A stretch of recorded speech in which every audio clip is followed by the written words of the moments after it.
Excellencies, ladies and gentlemen, I am humbled to speak here in front of you again.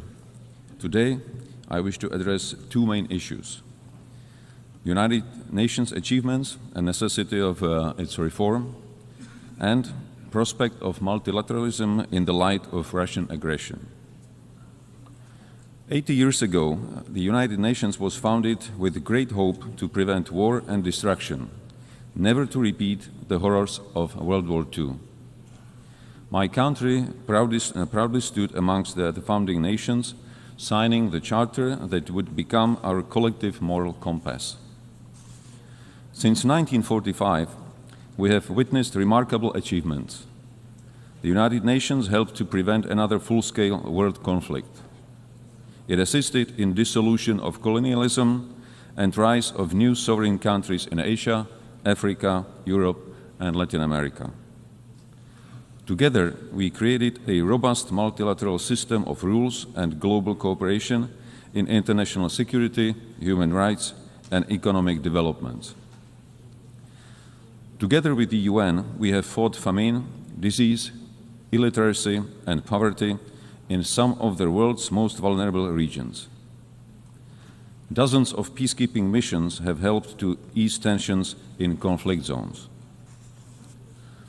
Thanks to its long-standing efforts, the UN has helped transform countless lives and laid the groundwork for a better world, a world which is more humane and more cooperative.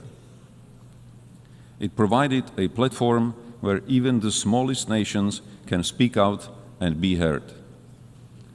The UN remains the only institution where the world can collectively confront global crises.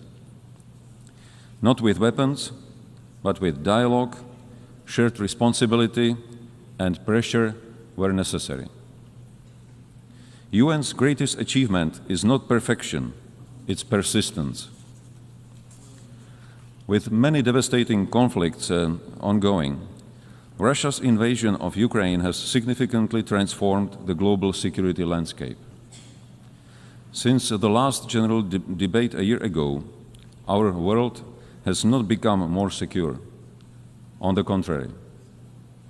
In the game of smoke and mirrors, Russia continues targeting civilians, civilian infrastructure, foreign diplomatic missions, and most recently, even our neighboring country, Poland. Not to forget the acts of hybrid warfare on our own territory.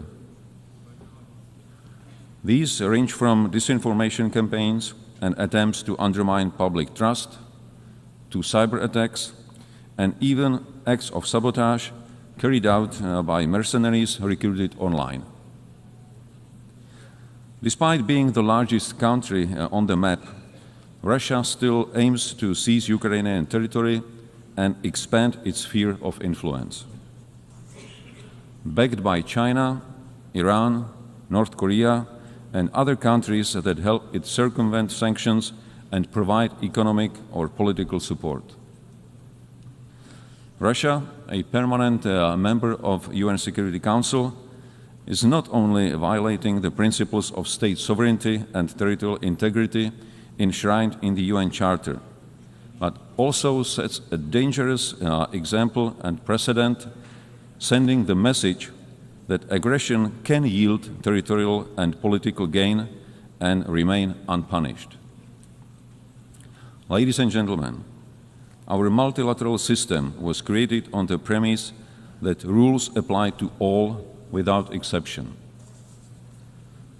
The consequences of this war go far beyond the news headlines.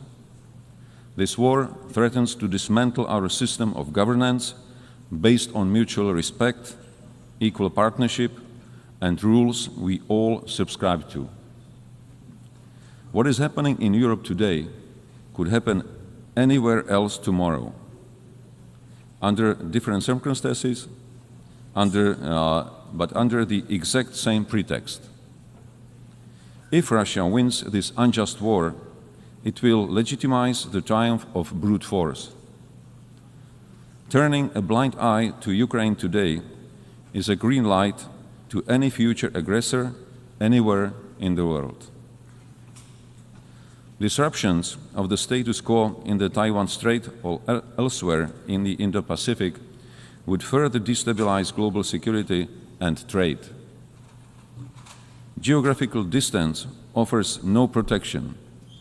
Security in one part of the world is directly linked to security everywhere.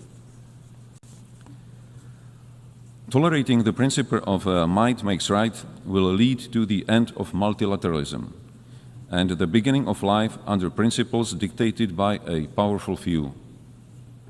It would be a future with history deliberately rewritten, with lies promoted as facts, and with truth slowly disappearing from our discourse and memory. Just the opposite of what most of our nations fought for in the previous century. The heroism of Ukrainian people, their willingness to sacrifice for freedom, and global solidarity with Ukraine demonstrate that most of us still believe in universal values and in our responsibility to defend them. To achieve sustainable peace, we democratic allies from all over the world must act in unity and intensify our economic pressure on Russia. This is the only way to bring the aggressor to the negotiating table. Such peace, based on the existing international law, including territorial integrity and the right of self-determination, is in the interest of not only European countries, but of the whole international community. Any future peace agreement must send a clear message worldwide that aggressor must not be rewarded and borders cannot be changed by force. Ladies and gentlemen, the structure of the UN was based on the outcome of the World War II.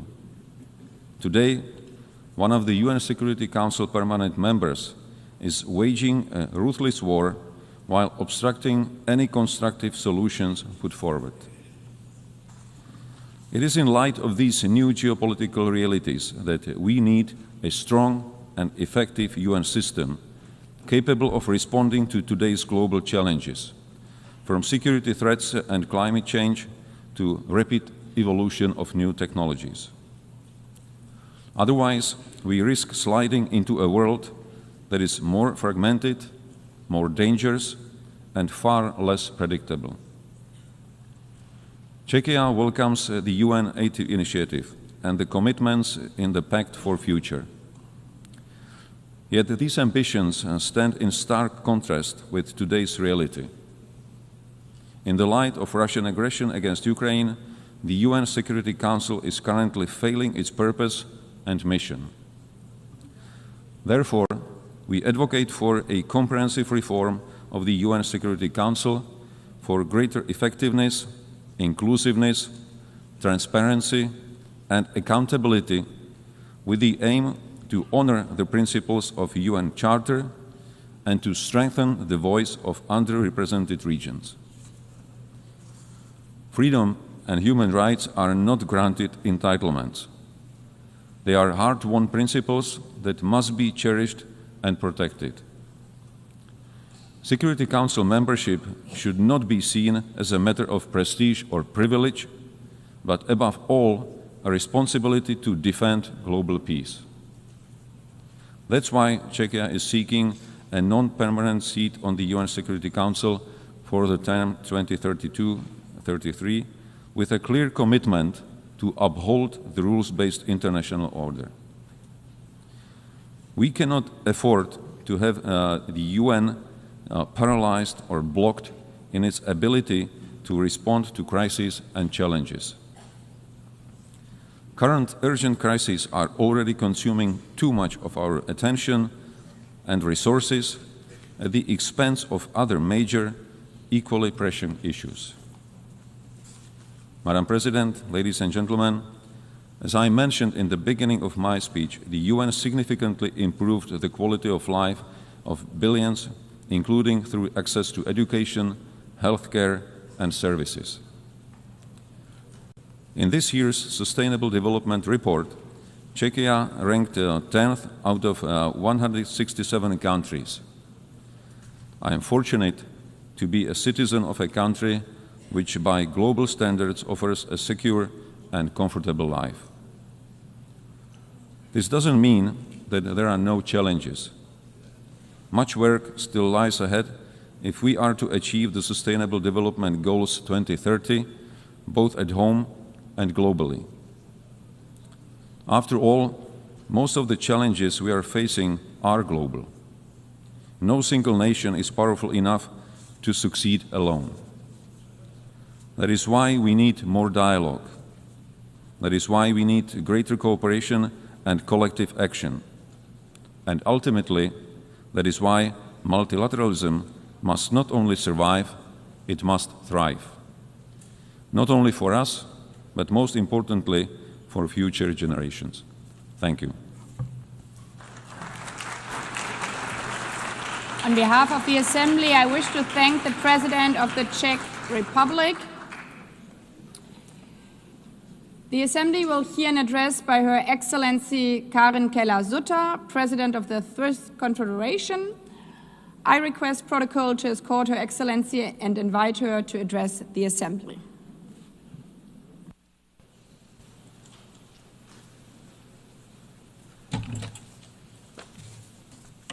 Madame la Présidente de l'Assemblée Générale, Excellences, Mesdames, Messieurs, il y a 80 ans, le monde entrait dans une nouvelle ère, des temps meilleurs.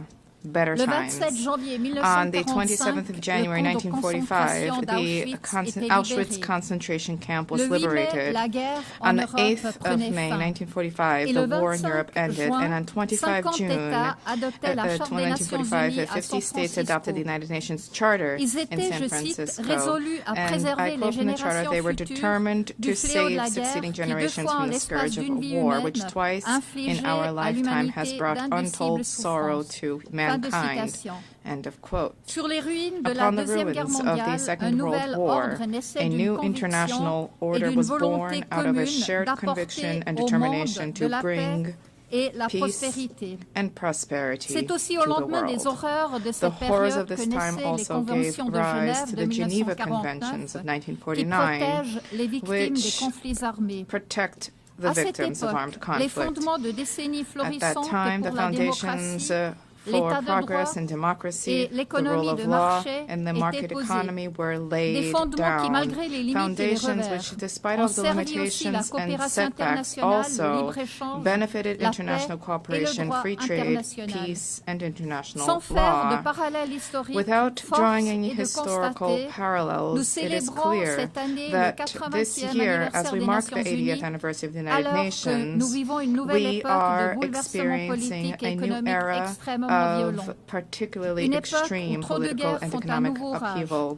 at et a où les time when, populations once subissent des again, too souffrances many wars intolérables. are raging with Une civilian époque où une paix juste populations et durable experiencing semble toujours unbearable hors de suffering. portée A au time in which a Proche-Orient just lasting et peace in the en Middle Ukraine, East and où Ukraine les still tendances seems autocratiques se beyond renforcent reach, en Europe and aussi. during which Une autocratic époque où tendencies le are gaining ground, libre-échange est mis à including in l'épreuve Europe. et où, A en time fin in de which compte, free trade le is droit being put to the international, test, y and compris la Charte des where Nations ultimately Unies, risque de international law, devenir including the lettre Charter of morte. the United Nations, Ce sont des risks bouleversements qui ne viennent becoming pas de nulle part. dead letter. Ils These sont le upheavals résultat are not coming out of d'évolutions qui nowhere. remontent They are the result parfois of loin developments et that, que in l'on a some cases, date rétrospectivement back a trop long longtemps time, pris in which, in trop peu retrospect, au sérieux. we fail to take Il faut être seriously honnête. enough for Ce far sont des too long. évolutions pour We need to lesquelles be il n'y a honest pas de with réponse ourselves. These are facile, developments that ni have au no niveau simple international, solutions, ni au niveau neither at the national. international Et il nor ne at the suffit pas non national plus de levels, rappeler ici, nor is it pour la enough énième today to fois et reiterate seulement par des yet discours, again, les mérites merely in d'une certaine speeches, forme the d'État, merits of a de l'État de particular droit, form du of droit government, international, the du rule of law, libre-échange et du international law, free multilatéralisme. trade, and Non, si nous multilateralism. voulons relever No, les défis if auxquels we nous wish sommes to surmount the confrontés, challenges nous which devons we face, redoubler we have nos the duty efforts. to redouble Car our que valent efforts. tous les acquis de For la civilisation what is s'ils the ne contribuent pas concrètement benefit à la of the liberté, achievements à la of sécurité civilization? What are et à they la worth if they do not prospérité tangibly si contribute leurs to freedom, avantages ne security, deviennent and pas prosperity, tangibles pour les if they do populations not dans leur bring vie de tangible tous les benefits jours? for people in their Il y a deux day-to-day erreurs lives? que nous devons There pas are faire. two errors which we Premièrement, must not pointer make. du doigt Firstly, uniquement les autres pointing the États. finger only at Deuxièmement, others. laisser les Secondly, organisations leaving internationales international seules organizations avec le travail et alone faire comme to si elles work étaient alone distinctes and de nous. acting as if they were Mesdames, completely Messieurs, detached from us. nous devrions Ladies and commencer là où gentlemen, nous we need pouvons to dès maintenant begin where we garantir la can liberté guarantee et freedom contribuer à and la contribute to sécurité et à la security and prospérité. prosperity right Et c'est en now. général chez And nous, generally this dans is notre at propre home, pays. within our own Entendons-nous countries. bien. Il ne s'agit pas de faire Let me l'éloge be de clear, this is l'égoïsme not about national, praising national ni de condamner self-interest, le nor is this about multilatéralisme. condemning Bien au multilateralism. contraire. Quite La to the Suisse est contrary. convaincue que le Switzerland is multilatéralisme, convinced que that les multilateralism, organisations internationales, international que les organizations, Nations Unies the United sont Nations essentielles à la are coexistence essential pacifique for the des peaceful peuples, coexistence à la of prospérité peoples, économique for mondiale, global à la economic résolution de prosperity, défis tels for que the la resolution migration, of le challenges, changement including climatique, migration, la climate transition change, numérique, the et digital je le dis aussi transition, en tant que and ministre des Finances, as à la stabilité finance minister, I would financière also add mondiale. for global L'année financial dernière, nous avons stability. adopté ensemble le Last pacte pour year, l'avenir, un we engagement together fort adopted the en Pact for faveur the du Future, a robust multilatéralisme dans commitment to l'agenda 2030 multilateralism, pour le développement durable, central pillar of that pact is the constitue 2030 donc l'un des piliers. agenda Nous devons for mettre en sustainable œuvre ces feuilles de development. route sans délai. We must now La Suisse implement est aussi these convaincue roadmaps que la without delay. Genève internationale Switzerland is peut also apporter convinced that une international Geneva contribution can make unique à la a unique réalisation de ces contribution to the objectifs. attainment of these Genève, en goals. tant que premier Geneva, centre as the United opérationnel Nations onusien, leading operational dispose center, d'une forte has expertise dans de robust nombreux domaines expertise in cruciaux pour numerous notre crucial avenir, areas for our liés future, notamment à l'humanité particularly et those à related to humanity l'innovation. and Il s'agit d'un innovation. This is écosystème a sans unique égal pour eco, réfléchir, a unique, discuter et agir unparalleled ensemble. ecosystem for reflection, Mais toute organisation discussion, internationale and concerted forte a action. besoin de membres But forts. a strong Et quand international je dis organization fort, je ne needs strong parle pas members. de And when I say force strong, par I la do taille not mean ou par la puissance strength militaire. in terms of Je parle size or d'États qui strength sont en in terms of mesure de military might. I am permettre talking à about leurs states citoyens de that are in a s'épanouir. position to Et je dirais provide their aussi de citizens with an s'exprimer environment in which they are librement able to en toute flourish sécurité. and to express sécurité non themselves seulement freely militaire, mais and in aussi complete juridique, safety and security. économique Security not et just in the sociale. military sense, but also La at the sécurité et la legal, liberté sont les economic, and conditions social security préalables level. Security and essentielles freedom au are développement essential économique et prerequisites donc à for la economic prospérité. growth and Elles therefore for nécessitent des prosperity. institutions qui They soient require juridiquement institutions that are solides, legally fiables sound, et capables reliable, d'agir. and Et elles capable of taking nécessitent une action. stabilité And they require politique, sociale political, et financière. social, and Et là, financial chaque stability. État doit également assumer And ses here, propres each state responsabilités. has an obligation to Nous ne shoulder pouvons its pas own simplement les responsibilities. We déléguer cannot simply à une delegate our organisation responsibilities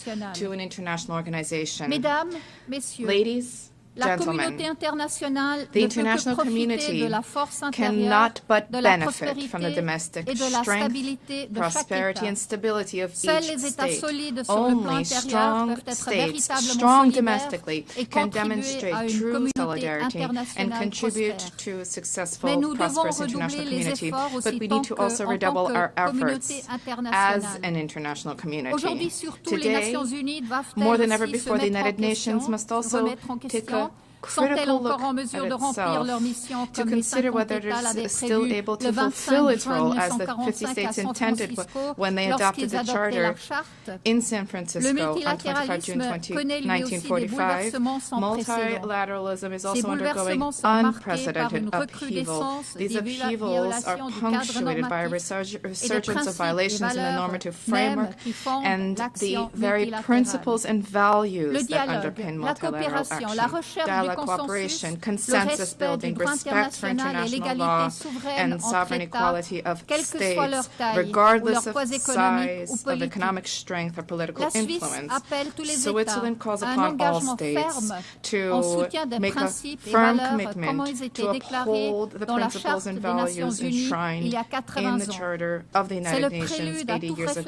réflexion This is sur the les prelude to réformes et les any mesures reflection d'efficacité on qui doivent reforms renforcer and l'impact de efficiency notre action measures to dans les trois strengthen the piliers impact of de our actions in the l'organisation. 3 pillars of the À cet organization. égard, nous soutenons With this in mind, pleinement we le programme fully de support réforme ONU the 80 du UN secrétaire 80 général. reform program of the Le Secretary renforcement de General. l'efficacité, de la cohérence, Greater de l'agilité effectiveness, et coherence, de l'impact agility, de l'action and impact of multilatérale doit multilateral guider action chacune should de nos each décisions. guide Une our approche structurée decisions. et A réfléchie visant structured, à définir well-thought-through ensemble approach l'ONU de together demain for est defining the essentielle. UN of the future Je is peux vous vital. assurer I que can la assure Suisse you continuera that Switzerland will d'œuvrer en continue faveur to des efforts work de réforme towards d'une ONU reform. plus We remain efficace committed to the et reform d'un efforts to a more effective and multilatéralisme efficient United pérenne, Nations and to à la sustainable fois en tant qu'État multilateralism, d'hôte both as a fiable et reliable en tant host state qu'État membre engagé. and as a committed member Madame la state. Présidence, Excellences, Mesdames, Excellencies, Messieurs, ladies and nous ne sommes pas gentlemen, toujours dans la même situation We are qu'il y a not 80 in the ans. same situation today Nous as we sommes were en 80 plein years dans une ago. phase We critique are et le prochain in the midst chapitre of de a critical l'histoire n'est pas encore phase, écrit. and the next chapter Cela of history signifie is que nous yet to be pouvons written. participer This also activement means à that son we can écriture. play an active Je role cite in un shaping it. survivant And I d'Auschwitz, quote an l'écrivain Auschwitz italien survivor, Primo the Levi. Italian writer Cette Primo arrivée, Levi.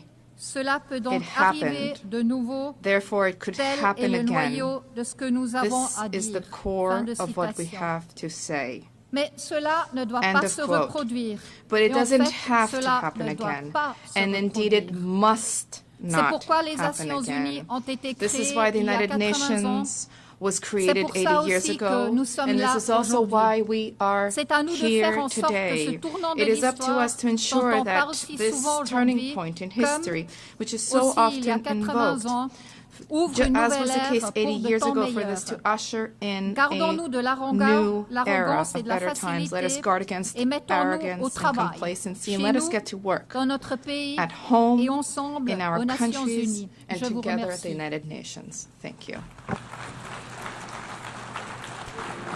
Merci. I thank on behalf of the Assembly the President of the Swiss Confederation. The Assembly will hear now an address by His Excellency Edgars Rinkēvičs, President of the Republic of Latvia. I request protocol to escort His Excellency and invite him to address the Assembly.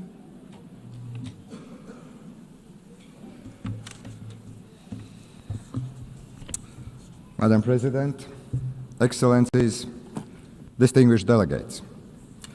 First of all, allow me to congratulate Your Excellency, Madam Annalena Baerbock, on assuming the presidency of the General Assembly. You will have Latvia's full cooperation. Latvia believes that we are stronger together, stronger in advancing peace, fostering development, upholding human rights. Standing here on this world stage, I would like to congratulate us on the 80th anniversary of the United Nations. 80 years working together to build a better, more just and peaceful world. This task has never been easy, but it is our duty to persist with determination and give our very best. I want to express Latvia's gratitude for the overwhelming support for our candidacy for the United Nations Security Council. We are beginning our term next year. This is our first term. Latvia will take on this responsibility with a strong sense of duty, a duty to serve with integrity, transparency, and with a clear commitment to the principles of the United Nations. Latvia is honored to serve on the Security Council for the good of people around the world. And we will stand together for peace and resilience. Latvia's three priorities in the Security Council are: first, protect our rules-based international order. Second, advocate for women, peace and security agenda. Also protect the most vulnerable people amongst us. Third, find solutions to emerging security threats. These include climate change, hybrid threats, the challenges related to the safety of artificial intelligence. Excellencies, the world is in disarray. Before our eyes, we see blatant attempts to weaken or even to destroy the rules-based international order, the order that is rooted in the United Nations Charter. In effect, a new world order is emerging, and it is not a better one. There is an attempt to recreate the world where the might makes right. The permanent members of the Security Council undertook to maintain international peace and security, to prevent wars, to prevent devastation and loss of life. But it seems that one permanent member, Russia, doesn't want this. Russia wants a world where brute force prevails over international law. Russia does not want peace.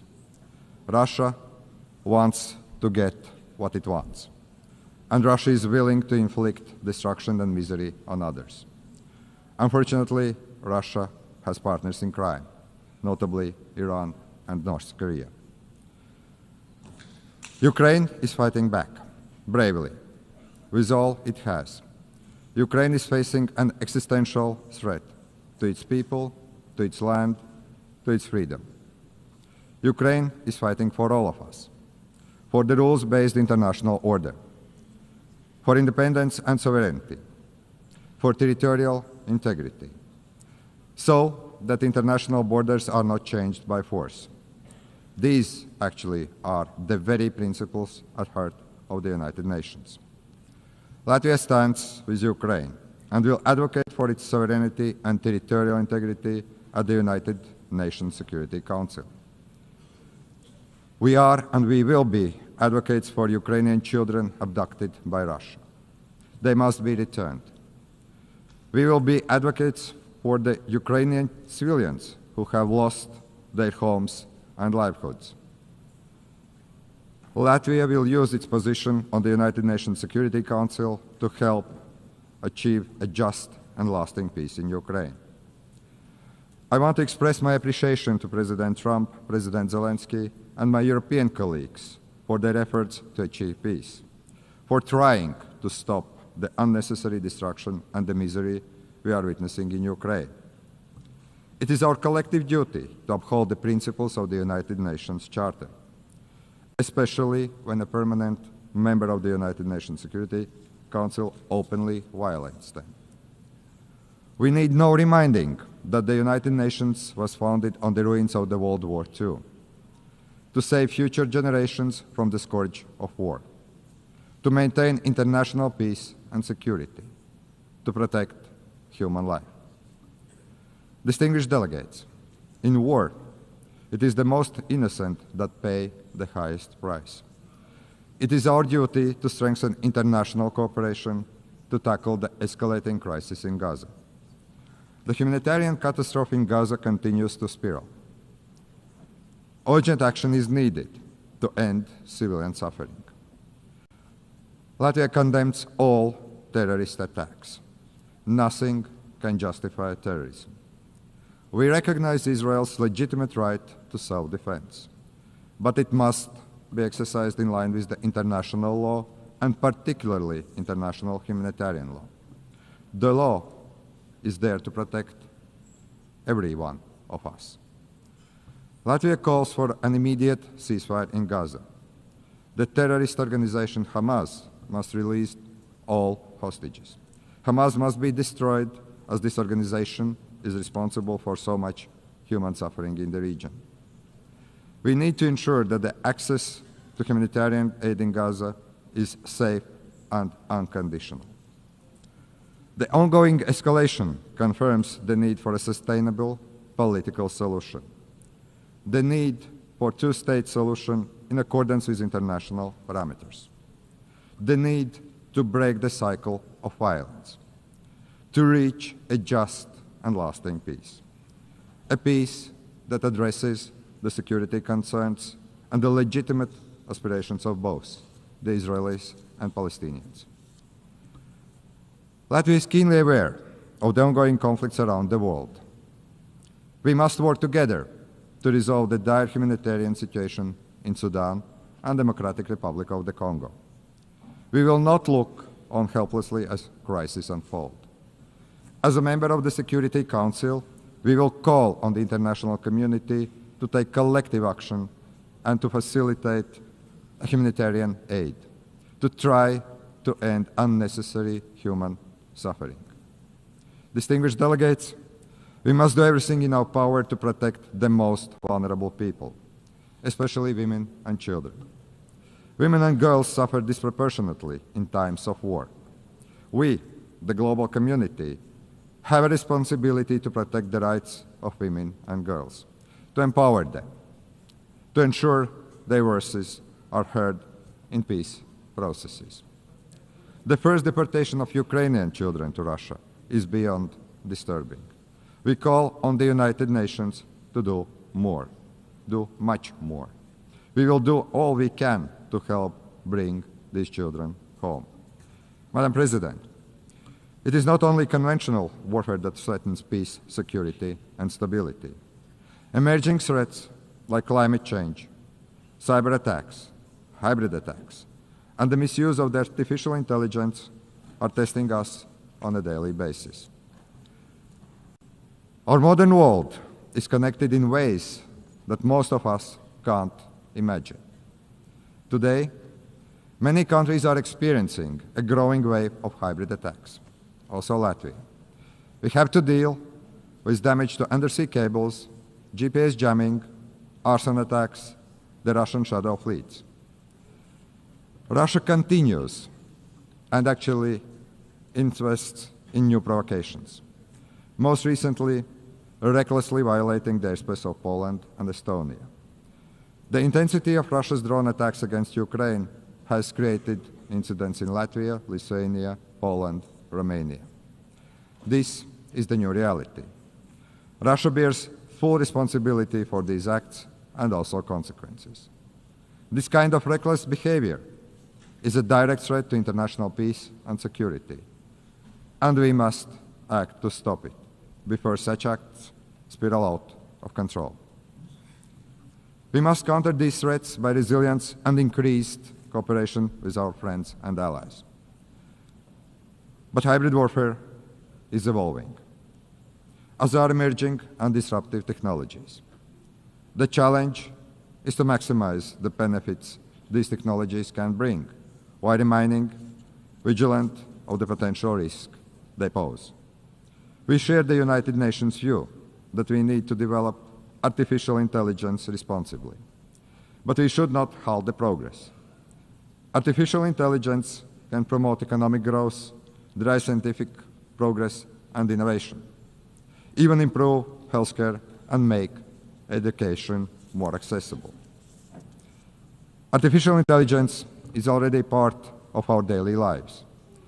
We must acknowledge this reality and work to make it safer and more beneficial for the people. The governments should not take years to create regulations. We should act swiftly and do it right. As a responsible United Nations member, a future UN Security Council member, Latvia is ready to work with our partners to address these issues. Ladies and gentlemen, the United Nations has stood the test of time for 80 years. It is the primary architect of international law and protector of rules-based international order. The United Nations is not perfect, but it is the best we have, the only truly global organization.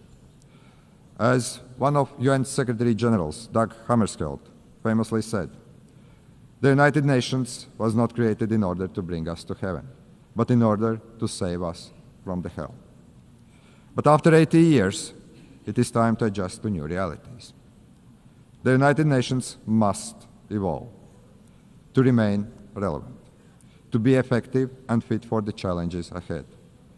That's why we support the UN 80 initiative by the Secretary General. Let us work together for peace and resilience. Let us protect the rules-based international order and the United Nations Charter, because we all are better together. Thank you very much. On behalf of the Assembly, I wish to thank the President of the Republic of Latvia. The Assembly will hear an address by His Excellency William Samoei Ruto, President of the Republic of Kenya and Commander-in-Chief of the Defense Forces. I request protocol to escort His Excellency and invite him to address the Assembly.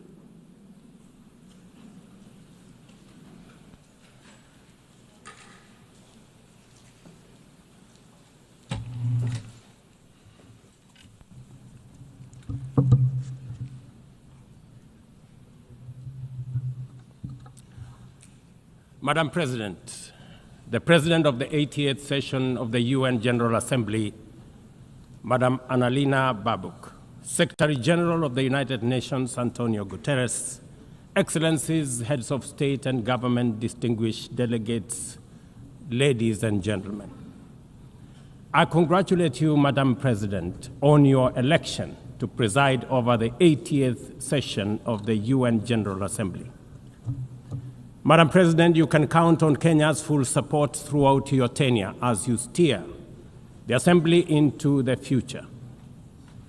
Ladies and gentlemen, 8 years ago, in the aftermath of the unprecedented global destruction and devastating war, the international community came together in hope. They created this organization, the United Nations, as a shield against the horrors of war, as a platform for dialogue, and as a bridge to a better, fairer, more secure global community. What is often forgotten or not mentioned today is that the United Nations grew out of the failure of the League of Nations that existed between 1919 and 1945. The League of Nations did not collapse for lack of good intentions or noble objectives.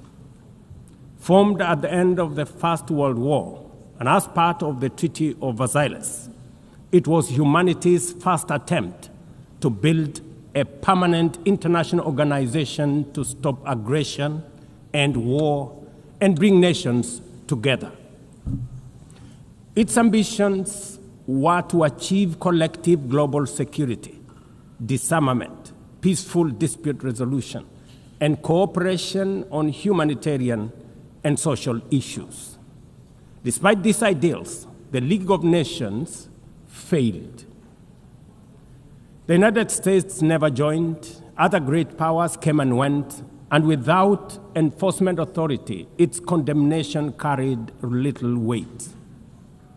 When Japan invaded Manchuria, when Italy marched into Ethiopia, and when Hitler openly defied its rules, the League stood by, helpless and powerless. By the late 1930s, its credibility had collapsed, and with the outbreak of the World War II, it was rendered irrelevant. Madam President, this history is both a lesson and a warning. Institutions rarely fail because they lack vision or ideals. More often, they drift into irrelevance when they do not adapt, when they hesitate to act, and when they lose legitimacy. To remain relevant, institutions must be reimagined, must be reformed, renewed, and aligned with emerging realities.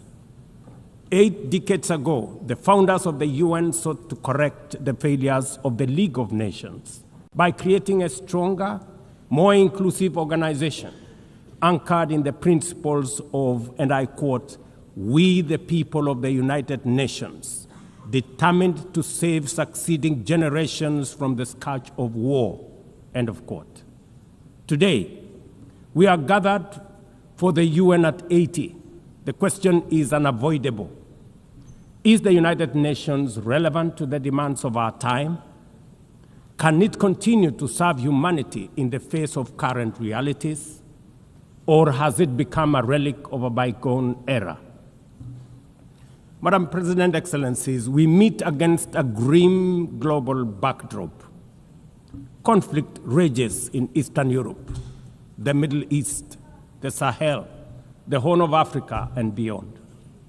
Climate disasters grow fiercer by the day, Inequality deepens, pandemics loom, and technological disruptions outpaces governance.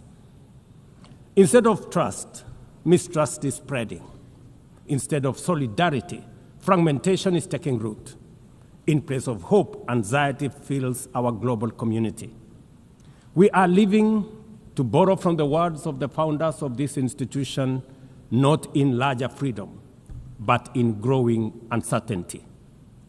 At this moment of turbulence, when we most need a strong United Nations, the organization faces its deepest crisis in credibility and capacity. Funding cuts have paralyzed its operations. Bureaucracy has slowed its response. The Security Council remains frozen in the post-war structures of 1945, unable to act inclusively, with fairness, and with speed. Ladies and gentlemen, I can, however, state with absolute conviction that the United Nations has been one of humanity's greatest achievements. For 8 decades, it has held back the specter of global war, calmed conflicts from Cambodia to Liberia, and stood guard in some of the world's most dangerous places through the courage of its peacemakers and peacekeepers. Few institutions in humanity's history can claim such a legacy. The United Nations has stood at the front lines of humanitarian crisis, from famine relief in the Horn of Africa to emergency shelter for millions of Syrian and Ukrainian refugees. It was at the forefront in the eradication of smallpox, coordinated global responses to HIV and AIDS, Ebola, and COVID-19, and continues to champion universal vaccination. Its agencies have advanced women's rights, protected children, safeguarded refugees, and set global norms on everything from disarmament to climate action. The UN Sustainable Development Goals remain a shared blueprint for human progress. These are achievements no nation could have achieved alone, however rich, however great, or however powerful. And yet, every institution, no matter how noble its origins or impactful its legacy, must adapt to changing times or slide into irrelevance. Today, the United Nations stands at a crossroads of renewal on one hand or decay on another. Put differently, after 80 years, the rhymes of time are calling on us to reimagine the original promise that inspired the founding of the United Nations, and that is the quest for global peace, development, and human rights. But this call must now be answered in a global context that is profoundly different from the post-war era in which the UN was conceived then. We would be denying the cold, hard truth if we say that the United Nations is delivering as it should. On peace and security, its voice is too often drowned by the rivalries of great powers, while some nations simply ignore its resolutions and do as they please. Too often, the UN's blue helmet, once a symbol of moral authority, no longer commands the same respect. From the conflicts in Gaza to Ukraine, to the crisis in Sudan, DRC Congo, Somalia, and the Sahel, we see actors proceed undeterred by the United Nations calls. Excellencies, ladies and gentlemen, Kenya speaks from the experience of a nation deeply invested in multilateralism. For decades, we have placed our troops and police in harm's way for peacekeeping missions across Africa and beyond, from Somalia to Democratic Republic of Congo, from South Sudan to most recently in our neighborhood here in Haiti. Over the past 15 months, we are proud to have led the multinational security support mission in Haiti, not because it has been easy, but because solidarity is the essence of the United Nations. Madam President, the mandate of the MSS mission is coming to an end in a few days. As the lead nation, allow me to briefly share our experiences, the successes and the challenges, as both a cautionary tale and a living lesson about the strengths and weaknesses of the current global security governance architecture. For far too long, the people of Haiti called out to the world. Too often, their pleas were met with silence, hesitation, or half measures. Haiti became a tragic reminder of what happens when the international community looks away, prevaricates, or offers half-hearted support. When Kenya responded to the quest for the Haitian authorities, it was in the belief that we were joining a genuinely multinational effort. We welcomed and fully embraced Resolution 2699, by which the United Nations Security Council authorized the MSS with Kenya as the lead nation. Drawing on our decades of peace support operations, we stepped forward, stepped up, and deployed our officers to confront the rampant menace of gang violence in Port-au-Prince and its environs. Madam President, ladies and gentlemen, the mission has operated in a volatile environment under enormous constraints. It has been underfunded, under-equipped, and operated below 40% of its authorized personnel strength. Our police officers have valiantly shouldered responsibilities without the full logistical support that would accompany any mission sanctioned by the United Nations. Despite these challenges, and against all odds, the MSS has delivered results many thought were impossible. The presidential palace, once under siege from gangs, is today restored as the seat of government. The police headquarters and the police training center, once overrun by gangs, are now secure, with the academy resuming the training of new police officers, over 700 of whom graduated a few months ago. Schools that have been shattered by violence have reopened, with children back in class, learning and progressing. Roads once manned or blocked by gangs have now free-flowing traffic. Cases of kidnapping and extortion have reduced sharply. The airport and the seaport, once surrounded by gangs, are now abuzz with normal operations. Which begs the question, if so much could be achieved with limited resources and stretched personnel within just 15 months, what more could have been accomplished if the United Nations fraternity had truly acted together in solidarity with the people of Haiti? From this podium, I wish to assure all partners and actors that with the right personnel, adequate resources, appropriate equipment, and necessary logistics, Haiti's security can be restored. Gangs can be neutralized and the safety of streets, schools, hospitals, and homes secured. The continued harassment, abductions, and criminal acts undermining the lives of Haitians are unacceptable, unjustifiable, and must be stopped by this organization, the United Nations. Madam President, as the UN Security Council deliberates on the next steps, we must not lose sight of the fact that the situation in Haiti demands sustained, coordinated, and undivided international attention. A careful and orderly transition from MSS is essential to consolidate the hard-won gains so far achieved. I urge the Security Council and all partners to remain steadfast in ensuring that Haiti moves forward on a path of peace, stability, and renewal. Ladies and gentlemen, on human rights, our principle is clear and unwavering. The protection of civilians and respect for humanitarian law cannot be applied selectively.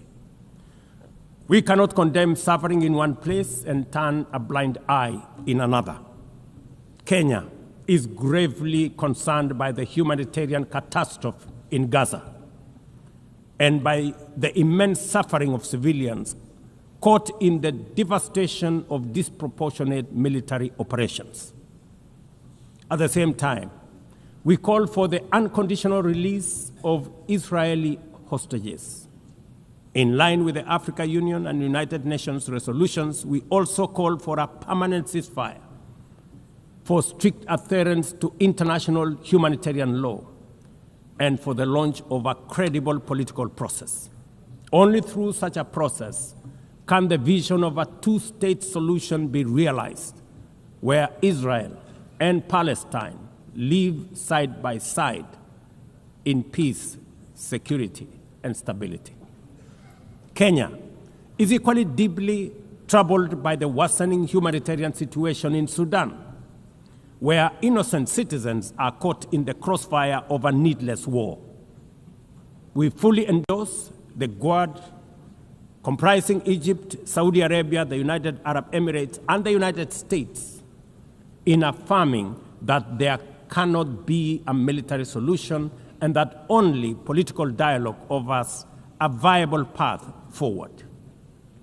We join the Quad in urging all parties, including SAF, RSF, and the external actors, to respect Sudan's sovereignty, unity, and territorial integrity, and firmly reject any attempts to divide the country, reaffirming our unwavering support for a unified Sudan for the benefit of all its people. Excellencies, distinguished delegates, those who look to the future with a clear vision know that climate change is not only the single greatest threat of our age, but also one of the greatest transformation opportunities of our time. The global stocktake has made it plain that the world is off track.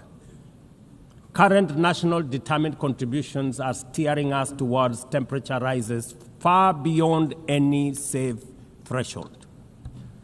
This is the difference between survival on one hand and devastation for millions across the world on the other. Kenya and Africa are not passive victims of this crisis. We are taking bold steps showing that climate action is not only possible, but can also be the foundation for inclusive growth.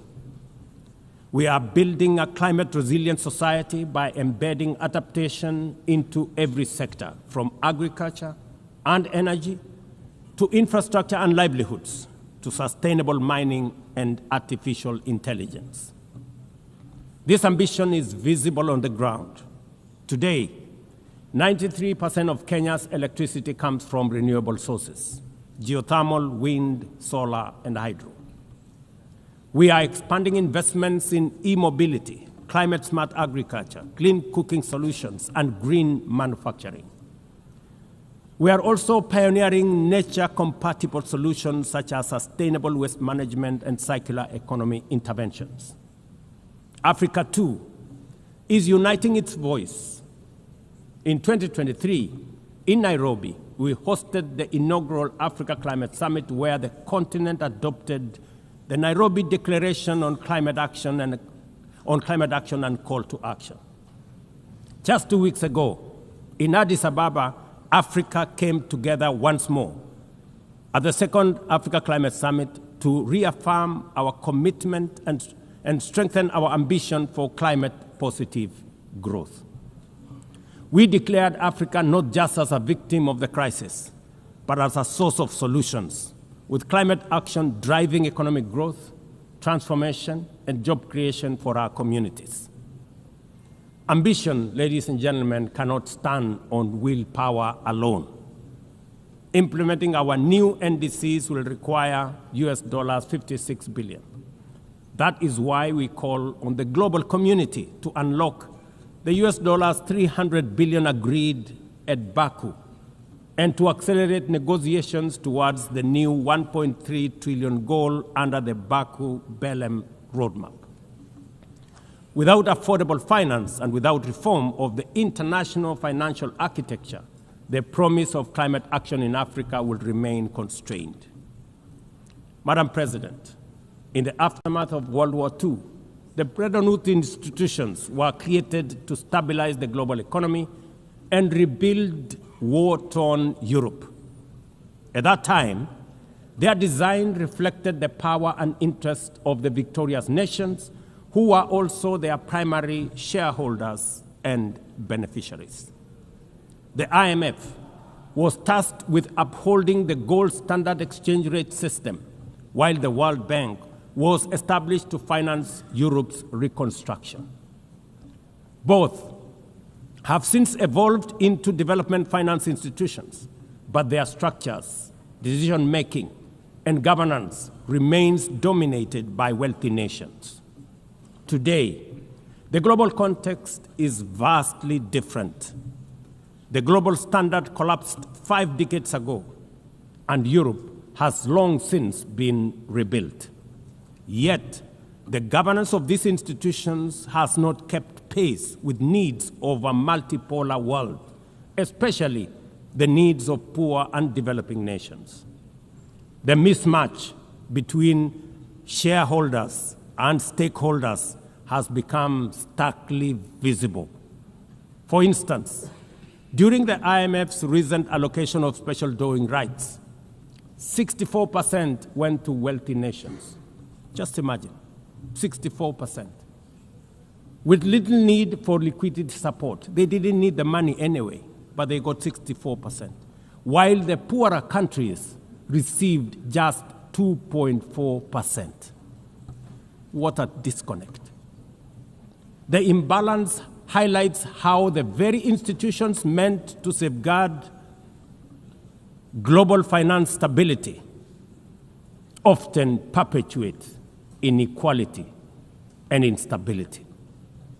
I have argued, and I say it again, that the current global financial architecture punishes poor countries with high interest rates and enormous conditionalities while rewarding rich nations with lower interest rates and softer lending rates. Its rules, priorities, and allocation mechanisms consistently favor those already prosperous, while trapping vulnerable economies in cycles of debt, high borrowing costs, and inadequate access to emergency support and concessional funding. It is imperative to transform these institutions into genuinely independent, apolitical global bodies that their operations are aligned with their global mandate. Such a shift would democratize decision-making, restore credibility, and allow the IMF and the World Bank to serve all countries fairly rather than reinforcing old hierarchies. But Africa is not merely waiting for external prescriptions.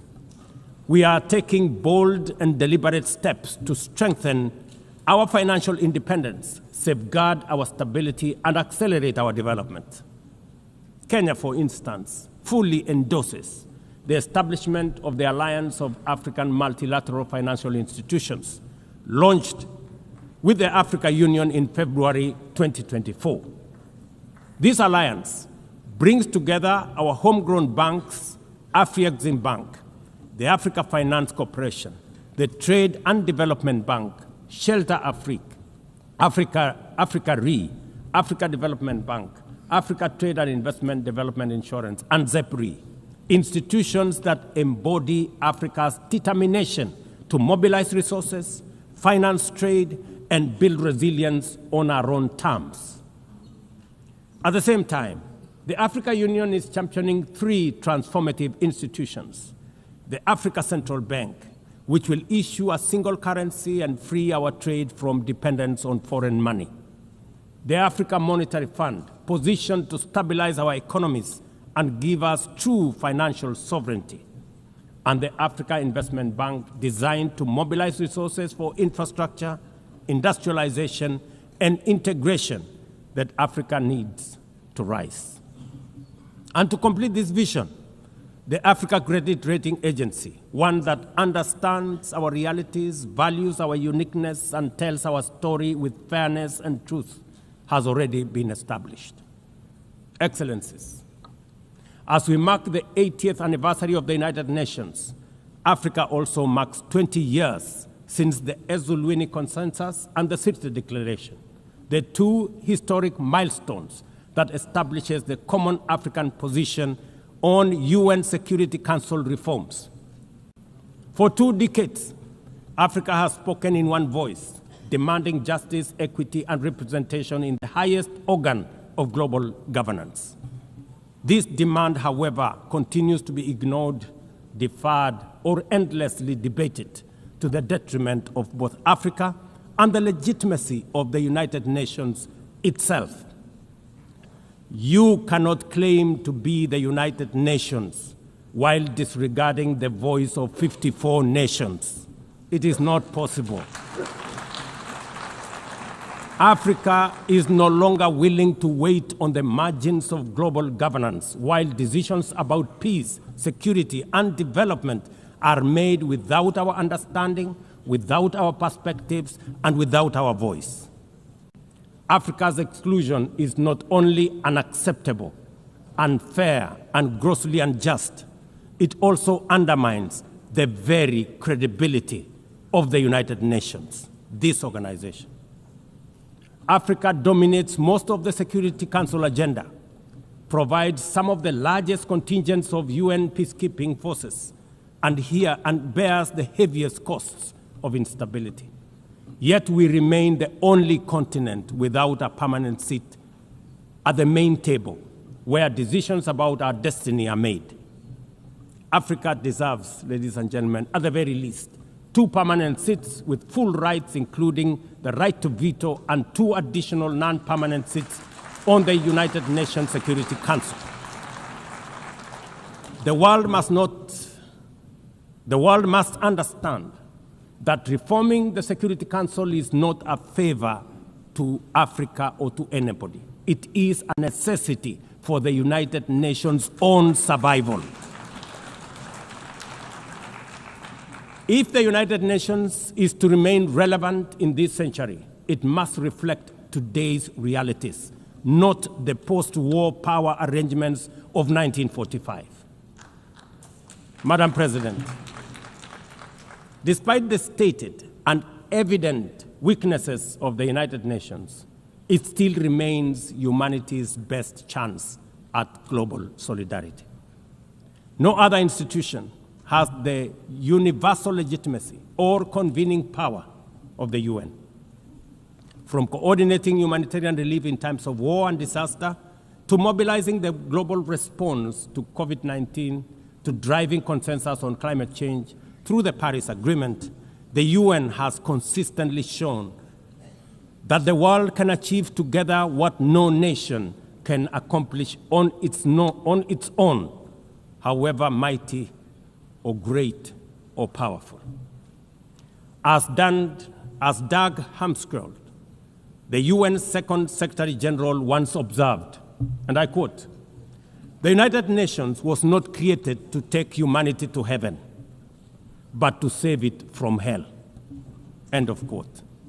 That mission is as urgent today as it was 8 decades ago. At a time when conflicts are multiplying, when climate change threatens every economy, and when inequality is widening, the need for a functioning, credible, effective, and a multilateral system has never been greater. It is through the UN that nations have pooled resources to vaccinate billions of children, to protect refugees from through the work of the UNHCR, and to keep the peace in more than 70 missions across the world. Without the UN, these achievements, modest though they may sometimes seem, would not have been possible. That is why we must resist the temptation to give up on the UN or abandon it. We must make it fit for purpose, reform its structures, strengthen its mandate, and ensure its decisions reflect today's realities rather than the geopolitical map of a bygone era. As one of the hosts of the UN headquarters and the only one in the Global South, Kenya stands ready to do its part to enable the organization to go through this phase of renewal successfully as envisaged by the Secretary General under UN 80 reforms. In conclusion, Madam President, ladies and gentlemen, the 80th anniversary of the United Nations must be more than a commemoration. It must be a turning point for the organization. Let us seize this moment to reimagine and rebuild the UN into a body that commands legitimacy, responds with speed, and delivers justice for all. I thank you, and God bless you. On behalf of the Assembly, I wish to thank the President of the Republic of Kenya and Commander-in-Chief of the Defense Forces. The Assembly will now hear an address by His Excellency Santiago Peña Palacios, President of the Republic of Paraguay. I request protocol to escort His Excellency and invite him to address the Assembly.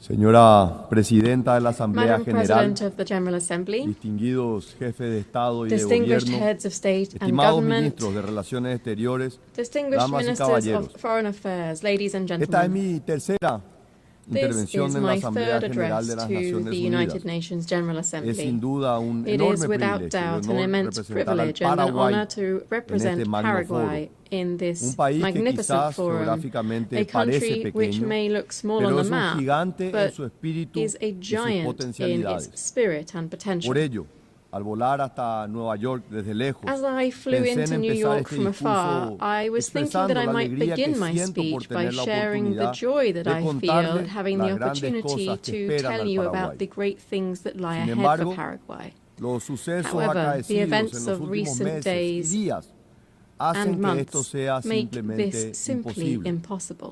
En su lugar, penosamente debo empezar Instead, recordando la anécdota With regret, del I gran must historiador begin by alemán recalling Theodor the Mommsen, anecdote of the quien, great al German recibir el premio historian Nobel en Theodor Mommsen, 1903, who, upon receiving the pidió a Nobel su Prize público que in no aplaudiera 1903, tras su discurso asked de his audience aceptación. not to applaud after Los his tiempos, acceptance speech. dijo The apesumbrado, times, he said son demasiado sorrowfully, graves para are too eso. grave for that. Los años siguientes confirmarían The plenamente years su that intuición. followed fully confirmed his Creo intuition.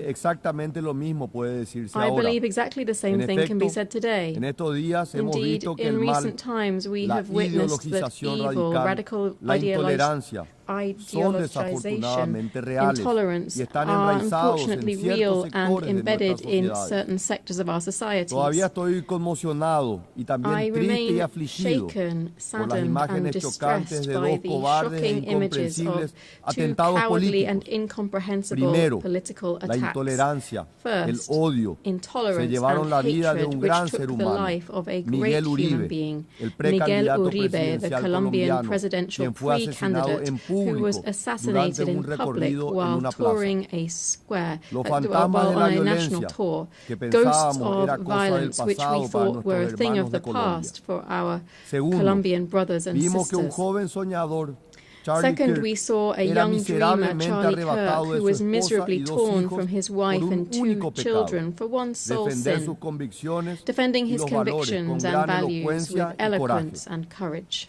Ambos, en lugar de acudir a la violencia para Both men, imponer sus ideas, rather than resorting to recurrieron al violence to método impose más their cívico y ideas, pacífico chose the most posible: civic and peaceful el debate method libre, possible, abierto, free, franco, open and frank sin debate, eludir las without posiciones evading controversial controversiales, pero positions, siempre yet en el marco del always respeto. within a framework of respect. La respuesta ominosa, macabra, The nos ominous, tiene que macabre despertar de nuestro response somnoliento must awaken us estado from de our slumber complacencia. of complacency. Queridos amigos, Dear nuestros friends, valores, nuestra forma our de vida misma values, están en peligro. our very way of life La idea de are la at risk. democracia, The idea of venerable democracy, y genial creación that del venerable and genio brilliant griego, creation of que nos Greek permite genius, un which modus allows vivendi us to have a pacífico, peaceful a modus pesar de nuestras vivendi, diferencias, despite our se differences, encuentra hoy en riesgo. is currently Por ello, en tiempos in en los jeopardy. que la oscuridad busca apagar Therefore, la in luz, times when darkness debemos tomar seeks to posición. extinguish the light, we must take a No es stand. tiempo para tímidos, señores.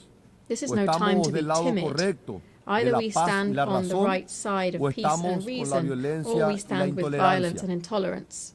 Nuestros hijos y nietos no Our olvidarán qué children and actitud grandchildren will hemos not tomado forget ante el the enorme stance that we desafío que took when enfrentamos. faced with the immense challenge Por eso before quiero us. ser muy claro con ustedes. That's why I wish to be La very clear violencia with you. política es inmoral, Political violence is intolerable immoral, y intolerable, profundamente and dañina. profoundly harmful. Debemos rechazarla sin We must matices. reject it Por without eso les equivocation. pido que digamos alto y So fuerte let's say no al loudly odio, and clearly no a la no to violencia, hatred, no to violence, no al and no autoritarismo. to No authoritarianism. debemos subestimar la gravedad de lo que está We ocurriendo. mustn't underestimate the Estos no gravity son of what's casos happening. aislados. These aren't Son isolated patrones. events. They are Y la patterns. situación se ha venido agravando ante la mirada The situation impasible de has los been gobiernos worsening y de los in light movimientos of políticos. political La movements. polarización There y el is extremismo, polarization and extremism antes revelado that sutilmente were en once textos y discursos, subtly revealed hoy se in están texts and speeches materializando that are en now actos de today violencia reales. materializing in acts Hay of una real crisis violence. There is a de crisis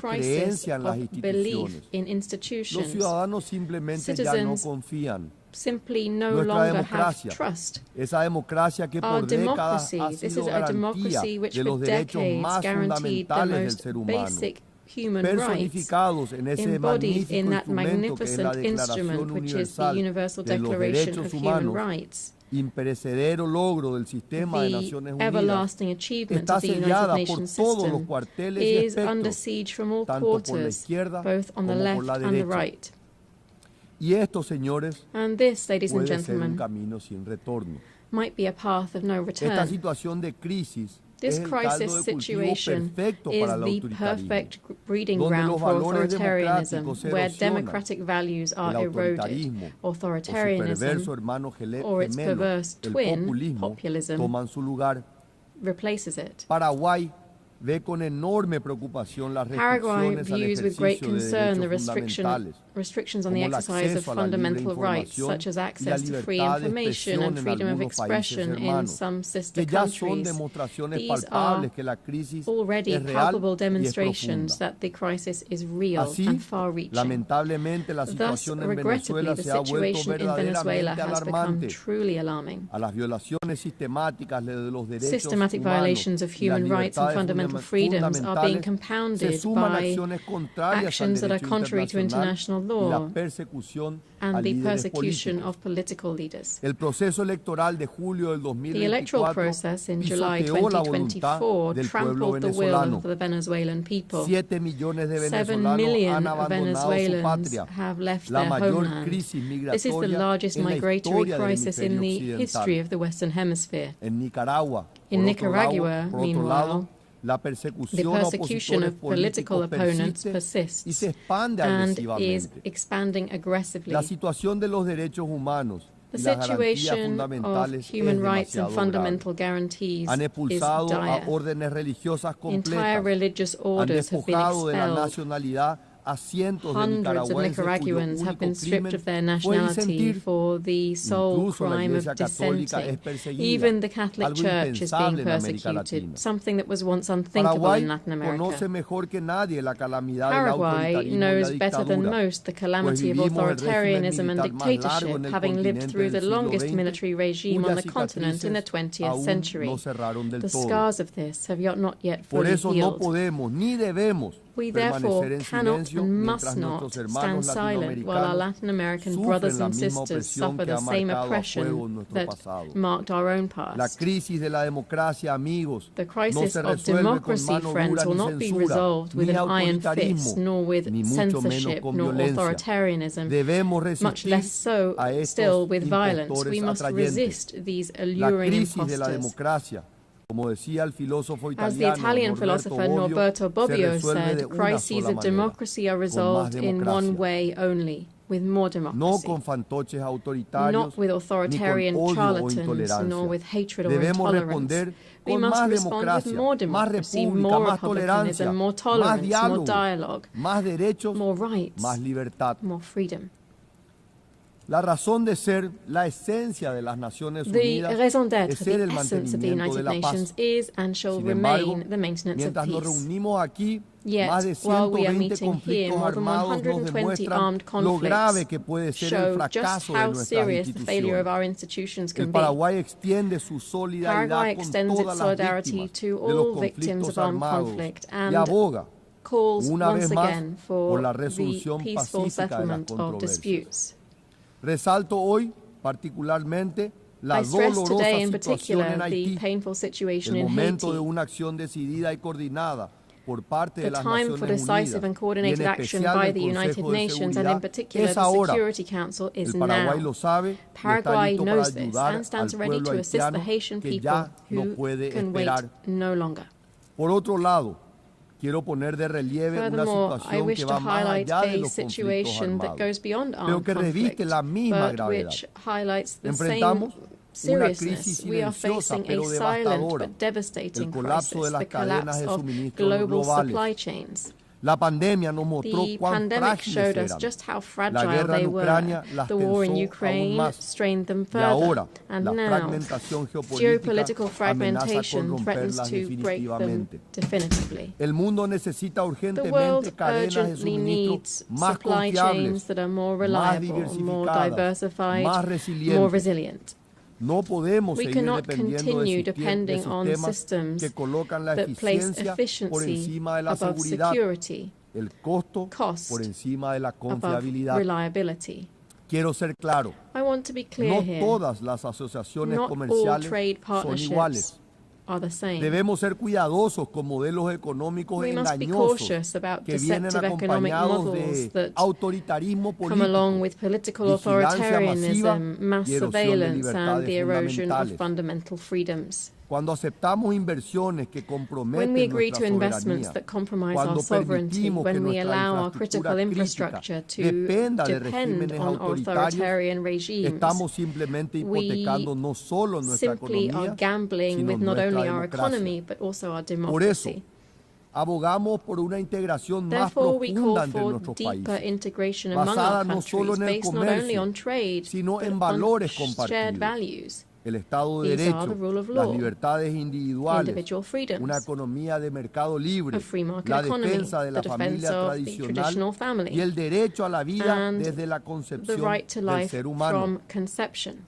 Por eso, la política exterior del That is Paraguay why no se Paraguay's basa foreign en puros policy is not intereses based on mere económicos, sino en esos economic valores interests, but y rather principios on these compartidos. shared values and principles. Por estas razones, el Paraguay no For these puede reasons, ni Paraguay debe cannot esquivar and las must realidades not que desafían evade la the paz realities mundial. that are challenging La world peace. prudencia diplomática no puede convertirse Diplomatic en prudence complicidad cannot silenciosa. become silent Es complicity. precisamente It is en estos exactly momentos at cuando los these principios que times nos that the definen como principles nación that define us democrática as a democratic deben nation traducirse should be en translated posiciones into claras e clear and inequívocas unequivocal con sus positions amigos with y our aliados. friends and allies. Paraguay reafirma aquí Paraguay su posición reaffirms sin here ambigüedades. its unambiguous Israel position. tiene el derecho Israel has the legítimo a legitimate right defenderse. to defend itself. Los ataques terroristas del 7 The de terrorist octubre del attacks on the 7th 2023 of contra October civiles 2023 israelíes against Israeli fueron actos civilians de barbarie were grotescos que grotesque ninguna acts of causa puede barbarity which justificar. no cause can justify. Rechazamos cualquier We intento de reject equiparar any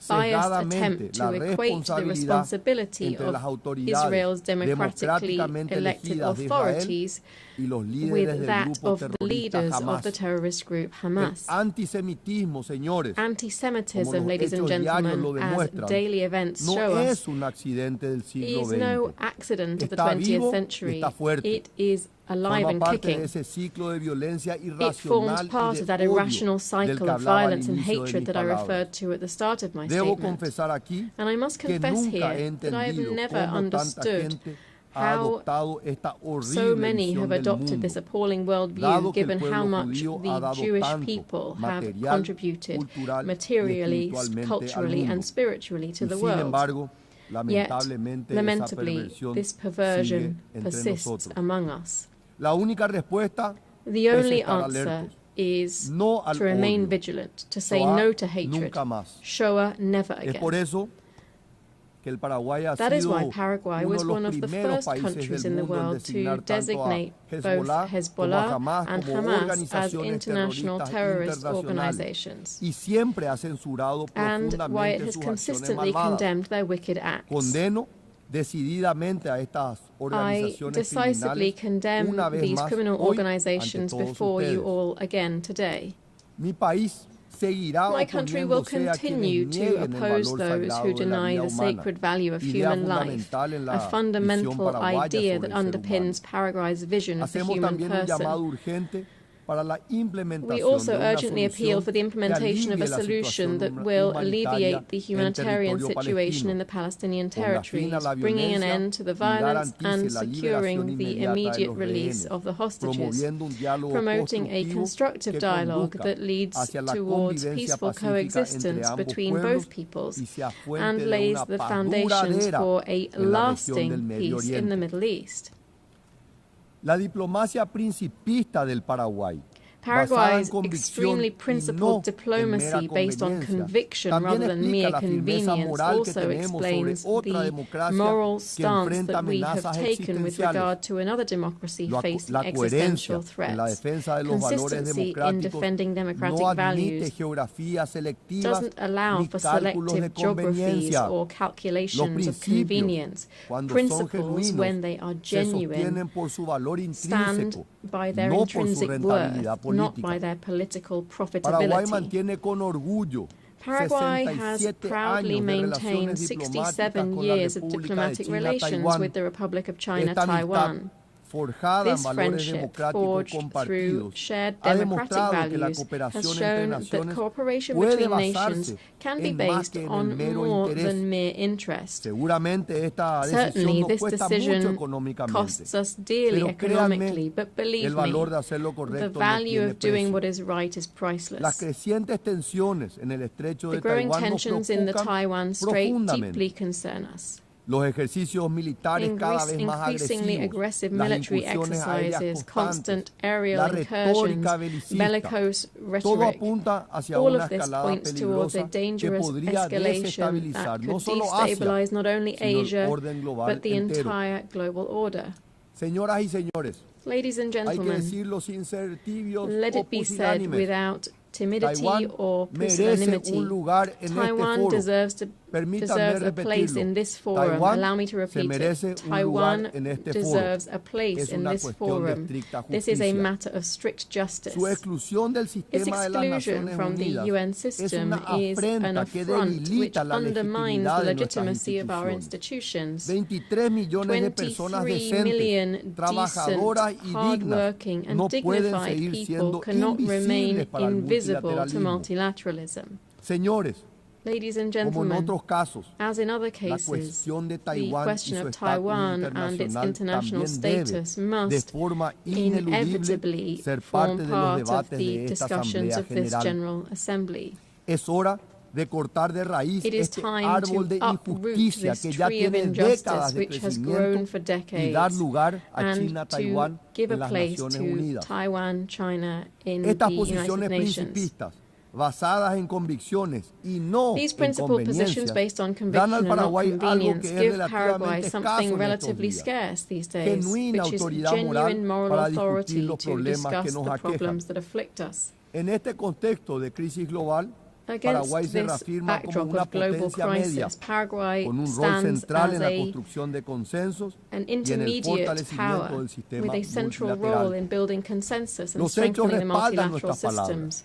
Paraguay procede Our words are backed con up with un facts. Paraguay característico has a espíritu constructivo characteristic en los debates constructive del sistema spirit in multilateral. multilateral debates. En línea con este In line with protagonismo our activo, actualmente active mi país leading es role, miembro my del country Consejo is Económico y currently a Social. member of the Y Economic and contamos con Social expertos Council. nacionales We en have el national Tribunal del Mar, experts on el the Comité de Tribunal Derechos for the Law of Humanos, the Sea, el the Comité Human de Rights Derechos Económicos, Committee, the Sociales Committee on y Economic, Culturales Social and y la Cultural Junta Rights, Internacional and de the International Fiscalización de Narcotics Control Board, Estupefacientes y la Comisión as well as the Consultiva de Advisory Asuntos Committee on Administrative Administrativos and y Budgetary de Presupuesto, Questions, entre otros. among others. En el periodo 2026-2027 Over the term aspiramos 2026 to a la presidencia 2027, del we Buró de la aspire Sexta to the Comisión de presidency la of the Asamblea Bureau of the General Sixth y Committee of the General asumiremos la Assembly, and responsabilidad we shall de ser take up miembros de la membership Comisión in de the Consolidación de la Paz. PBC.